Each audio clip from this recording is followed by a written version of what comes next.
Hello, hello, Aries Collective. Ako po si James from James Tarot PH. Ito po ang inyong mid-month reading.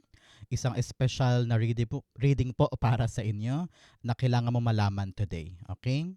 So mga mahal kong Aries, let's begin. Inhale and exhale. Holy Spirit, Spirit Guides, ibigay po natin sa mga mahal kong Aries ang mensaheng dapat nilang malaman para sa linggong ito. In your overall energy, meron po kayong the Chariot card. Beautiful. In the area of what you need to practice more, meron po kayong the Six of Wands. In the area of what you need to hold on to, meron po kayong the Seven of Cups. In the area of what you need na ma-remove sa life mo, meron kang the Three of Pentacles. Mamaya pag-usapan natin kung anong ibig sabihin yan. In the area of what you need to expect, the Three of Swords. Beautiful, beautiful, beautiful.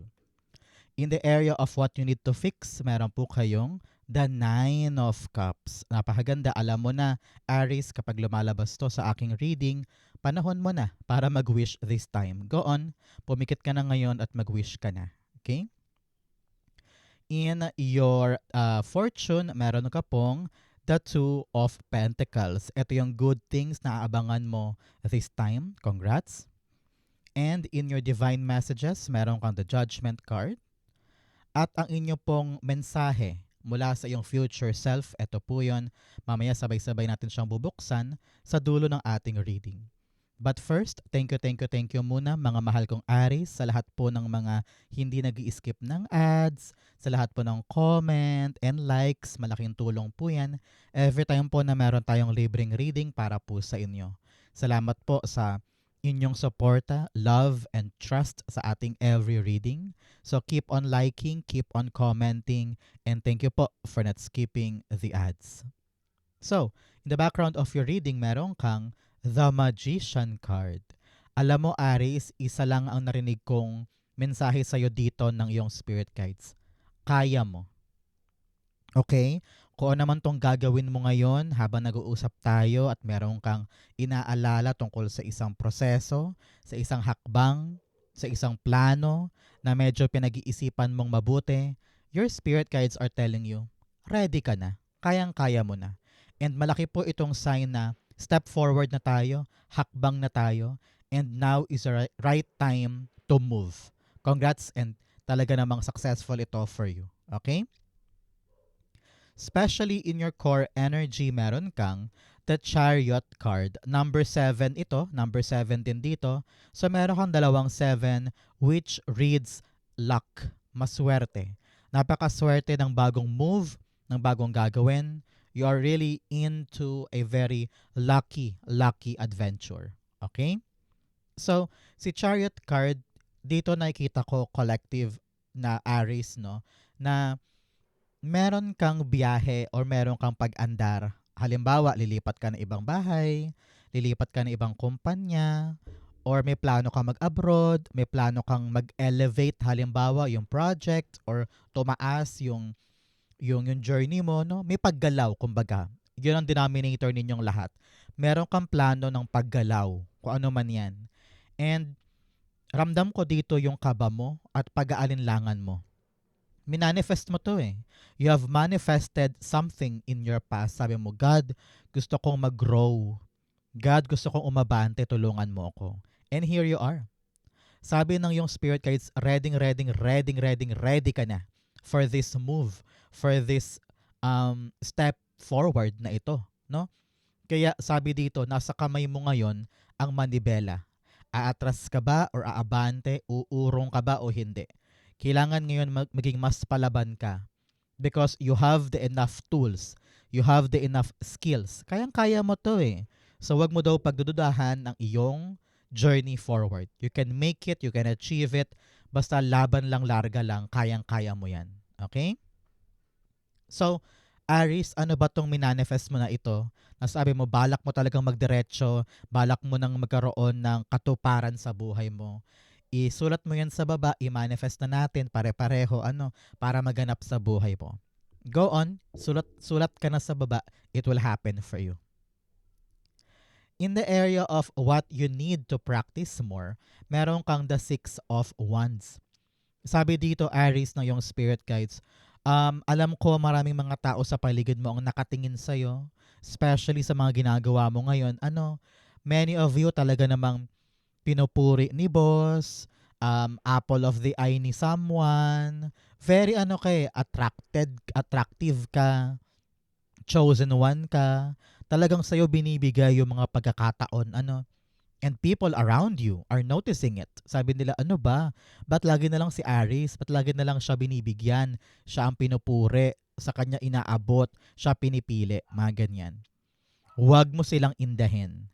Huwag mo silang hayaan na maapektuhan ka nila. Just do your best. Kumapit ka lang dyan sa ride na yan, idire-diretso mo yan, at huwag ka nang makikinig pa sa mga puna ng ibang tao sa paligid mo. Nasa tamang direksyon ka. You are really in a manifested journey. At kailangan mo talagang umabante dire-diretso dahil tagumpay ang naghihintay para sa'yo. Alam mo, pag lumalabas si Chariot card, malaki tong indikasyon ng matagumpay na laban. So, anong kailangan gawin? Eyes on the prize, eyes on the target. Huwag mong hayaan na ma-distract ka ng kahit anong bagay sa paligid and push forward to your victory. Okay? So, mga Aries, ano pong birthday ninyo? Comment down below. Month, date, and year para talagang makuha yung frequency ng reading na ito. Okay? In the area of what you need to hold on to, the Seven of Cups. Alam mo, rinig ko dito, Aries, na meron kang isang goal or pangarap na hanggang ngayon iniisip mo pa rin na parang imposible siya, no? Sabi mo parang mahirap abutin yun, wag na lang kaya, ayoko nang umasa. Pero nakita ko dito na abot kamay naman yung pangarap na yan eh. It can be done, it can be manifested in your reality. Ang kailangan mo lang talaga dito, kumapit ka doon sa paniniwalang kaya ko tong gawin. Kaya ko tong ipanganak sa buhay ko. Kaya ko tong mahawakan. Kaya ko tong mabili. Kaya ko tong maangkin. Yung mga pangarap mo na yan, I know, nasa vision mo lang yan eh. Nasa isip mo lang. Pero sinasabi dito ng yung spirit guides, it can be possible in your reality. Kaya kumapit ka dyan, isabuhay mo yung pangarap na yan. Kayang-kaya mo yung ma-magic sa life mo. Okay? Do not let yourself down. Do not doubt your dreams. It can happen. Ang kailangan lang dito, lakas ng loob at saka kahandaan na lumaban para maipanalo siya. Okay? Alam ko may iniisip ka ngayon na makakabili kaya ako nun, makakapagpundar kaya ako nun, makakarating kaya ako doon, maaprubahan kaya ako. Yung mga pangarap na yan, samahan mo ng yes, approve ako, yes, akin to, yes, makukuha ko. Yun ang power ng manifestation. Believe it will be yours. Okay? Believe it will be yours. Okay? In the area of ano yung mga dapat mong alisin, you have the Three of Pentacles. Sabi dito, alisin mo na yung pagsusolo mo sa isang bagay. You need to collaborate. Okay? Panahon na para ipamalas mo na yung tinatago mong galing, yung tinatago mong idea, yung tinatago mong proyekto. Panahon na para i-share yan sa iba para magkaroon ka ng magandang kritisismo, magkaroon ka ng magandang feedback, at marinig mo rin yung suggestion nila, yung mga tao sa paligid mo. At maaaring yan yung magpalawak ng idea na parang, ay, oo nga no, tama ka. Buti sinabi mo yan, idadagdag ko yan dito. So, the more people na nakakaalam nitong proyekto na ito o ginagawa na ito, I think the better kasi lalawak yung pangunawa mo sa ginagawa mo. Mas titibay, mas gaganda yung proyekto, or mas magkakaroon ng solidong pundasyon yung gagawin mo. Narinig ko dito, time na for you to open up, to share, para merong magandang collaboration, para mas bumilis or mas maging effective yung gagawin mo. Okay? Sabi dito, wag mo hayaang maburo lang yan ng sayo lang. Open that up. Malay mo, yung ibang tao pa lang ito ay makatulong pa sa'yo para ma-accomplish itong ginagawa mo. So, be open. Other people can help you. Okay? In the area of what you need to expect, Sabi dito ng yung spirit guides, ang aasahan mo this time sa paggalaw o pag-move forward, magre-reminisce ka sa mga nangyari in the past. 'Di ba aabante ka ngayon. Sa tulong ng ibang tao, ilalaban mo itong bagay na ito para matupad. Pero along the way, maaalala mo yung mga pangit na nangyari before. Na parang, hala, nasaktan din ako dito ha. Hay naku, baka maulit, wag na lang, wag na lang, wag na lang. Huwag mong hayaan na maapektuhan ka nung mga nangyari before. Huwag mo laging isipin na porke nangyari yun before, ay mauulit na naman ngayon. No. Nagkaibang kwento yung dati sa ngayon eh. Kung talagang natuto ka before, hindi na ito mangyayari. Ang kailangan gawin ngayon ni Aris ay kumapit sa kanyang mga natutunan. Ano ba mga natutunan mo, Aris, sa past? Kung talagang natuto ka doon, alam ko na hindi na ito mauulit pa. Okay? So, tinatawag ka to be smart, palaban, wais, at huwag nang papakadena pa sa painful in the past. Okay? Kung ito man ay relasyon, halimbawa, baka siya ang pumigil sa mga lakad mo ngayon, parte na siya ng past mo. So make sure na hindi mo hahayaang ikadena kanya o itali kanya para makalarga ka. Halimbawa din, before na-reject ka sa isang trabaho, tapos ngayon may offer ka for a new job. Iniisip mo na baka matulad lang din to dati. So, wag mo hayaang mahalo sila. Bigyan mo ng chance yung bago na mag-develop at makita mo na, ay, kaya ko pala to. Kaysa i-judge siya agad, nakatulad lang din siya nito. Okay? Do not do that. Learn to move on. Maghilom ka sa past para talagang tunay na makaabante ka na. Kasi kung hindi ka pa naghihilom dito, paandap-andap tong andar natin. Mahihirapan ka nga magtiwala sa ibang tao, di ba? So learn to heal, move on, and be brave this time. Okay? In your challenge, meron kang the Nine of Cups. Ito yung kailangan mong ayusin. Ito yung kailangan mong kumpunihin, Aris. Ano? Kung meron kang goal ngayon at pangarap na pangarap mo tong makuha, nasa isip mo lang eh, pinapangarap lang eh. Pero sabi dito ng yung spirit guides, ang problema natin, ano ba ang ginagawa nating mga hakbang para matupad yung ating dinadasal? Ito yung dasal mo eh. Ito yung wish mo eh. Pero di ba ang tagal pa, parang wala pa nangyayari ano? Sabi ng yung spirit guides, ano bang ginagawa natin? Ano ba yung ine-effort natin para ito'y marating? Yun ang kailangan mo isipin ngayon. Ano ba yung kinikilos kong kinakailangan kong ibigay para ito'y matupad? Lagi ko tong ginagamit na example. Halimbawa, balak mo maging singer, pero pag may audition ba sa bayan, pumupunta ka ba? Kumakanta ka man lang ba sa online? Kailangan ipakita mo yung effort mo so that the universe will give you what you want. Example, pangarap mo rin maging sikat na YouTuber, no? So nag-video ka man lang ba? Nagpo-post ka ba online ng mga video mo? So paano siya matutupad kung walang effort sa atin? Parang ganon. Okay? So give your initial push, step forward, bold move, bold decision ito, and charge forward with your dream para makasalubong mo na itong wish na ito. Okay? In what's coming in your good things, meron kang valiant courage, take action with passion. Sabi dito, maging matapang, take action sa paghakbang. Yan tapang mo na yan ay magdediretsa sa'yo sa mas malaki at mas magandang buhay. Okay? Ang tapang ang kakampi mo ngayon. Tapang, tapang, tapang.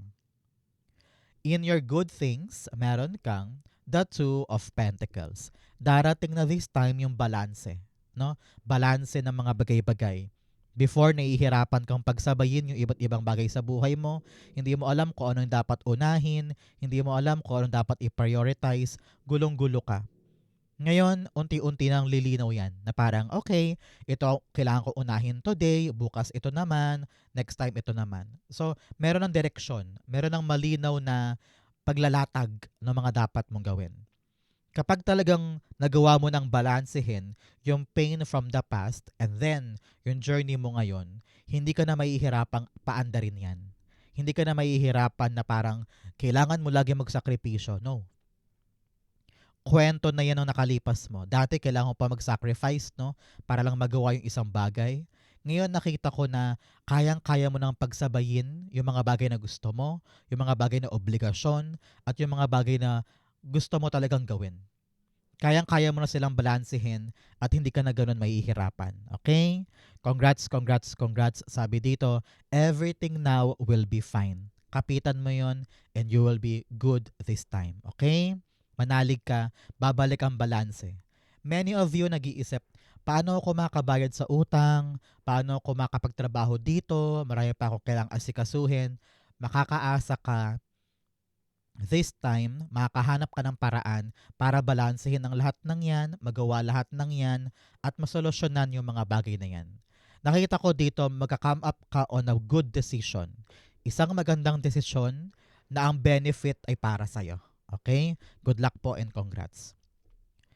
In your divine messages, surrender to the divine. Surrender mo lang daw sa taas lahat ng takot, lahat ng mga kinakatakot mong gawin, lahat ng mga tao sa paligid mo, nako, isuko mo na kay God yan sa'yo mo. God, kayo na pong bahala sa mga pakialamerong taong ito. God, ikaw na bahalang magdisiplina sa kanila o magbigay sa kanila ng karma. Itong mga pangarap mo na gusto mong buhayin sa buhay mo, sa'yo mo, God, ito po yung mga pangarap ko, tulungan mo kung ma-accomplish sila. O kaya itong communication mo and cooperation with other people, hindi mo kailangan maging perfect, hindi mo kailangan maging dunong-dunungan, okay lang kahit mali ka. Feel like itong mga taong ito'y kagrupo ko. So, God, sana po ma-accomplish namin yung gagawin namin. Sana po tulungan mo ko makapag-move on na para makaabante na sa mga bagong bagay.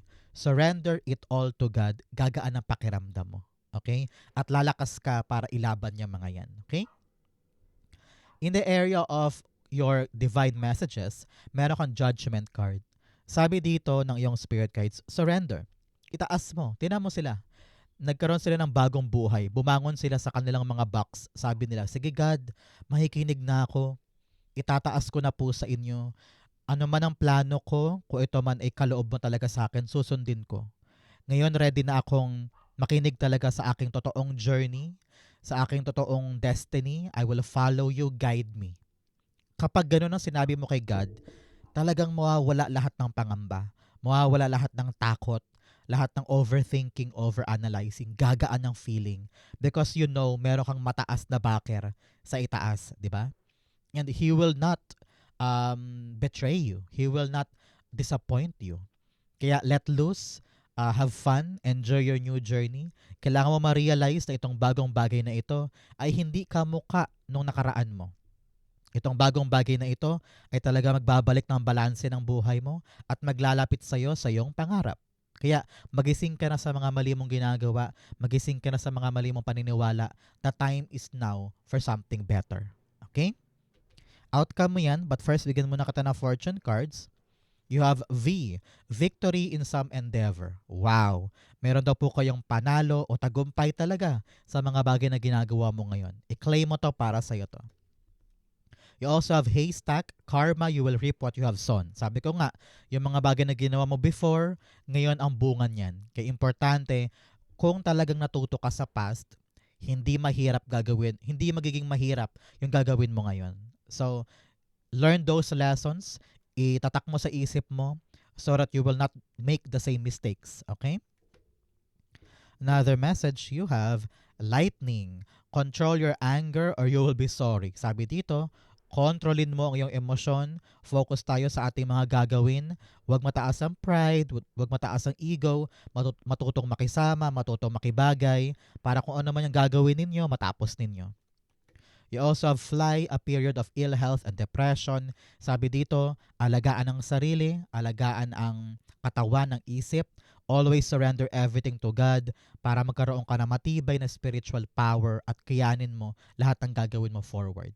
Importante, healthy ka, so protect yourself. Okay? Ang outcome ni Aries for our midweek reading, ito ay mensahe po para sa inyo mula sa iyong future self. Ang sabi niya, the moon card. Magkaroon ka daw ng pananalig.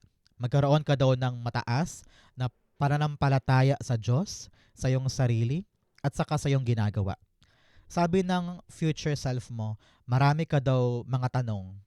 Marami ka daw mga kalabuan na gusto mong masolusyonan. And sobrang gulong-gulo ng isip mo ngayon. Sabi niya, kumapit ka lang sa iyong intuition. Kapitan mo ang pinapaniwalaan mong dapat mong gawin. Ramdam mo daw yan eh. Mararamdaman mo na, ay, ito yung dapat kong simulan, ito yung dapat kong ihakbang. Makinig ka daw doon. And continue charging forward. Huwag ka daw papatalo porque nalilito ka, porque pinanghihinaan ka. Patuloy kang lumaban because soon, marirealize mo daw kung ano yung ibig sabihin ng mga pagdadaanan mo ngayon. Everything will make sense. Kaya ilaban mo yan, maging matapang ka, at tumalay ka hanggang sa ikaw ay manalo dito. Okay? Do not stop, do not quit. Panahon to para lalong mag-push forward, para patunayan kay universe na akin to, kukunin ko to, ipapanalo ko ito. Okay? So Aries, yan po ang inyong special March 2026 reading. Saan po kayo nakaresonate? Comment po kayo sa baba, babasahin ko po yan. Thank you Holy Spirit, Spirit Guides for the clarity and messages na dapat malaman ng mga Aries today. Thank you po for watching hanggang dulo. I love you. This has been James for James Taro PH. God bless everybody.